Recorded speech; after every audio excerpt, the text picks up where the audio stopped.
నెల్లూరు జిల్లా బుచ్చిరెడ్డిపాలెం మండలం జొన్నవాడ క్షేత్రం జొన్నవాడలో వెలిసిన శ్రీ వరదరాజస్వామి దేవస్థానంలో వరుసగా కురుస్తున్న భారీ వర్షాలు గాలుల కారణంగా దేవస్థానంకి 23/3/2023లో నూతనంగా ధ్వజస్తంభ ప్రతిష్ట గావించబడింది.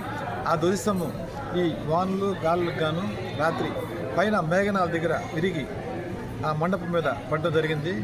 దీన్ని తిరిగి పునఃప్రతిష్ఠించడానికి ఆచార్యని రమ్మని చెప్పాము. వారు వచ్చిన తర్వాత వారు ఇచ్చిన సూచనల ప్రకారం, అదేవిధంగా దేవాదాయ శాఖ అధికారులు స్థపతి గారి సూచనల ప్రకారం దాన్ని తిరిగి ప్రతిష్ఠ చేయడం జరుగుతుంది. ఆ తేదీ ఇప్పుడనేది త్వరలో నిర్ణయించిన తర్వాత భక్తులందరికీ తెలియజేయడం జరుగుతుంది.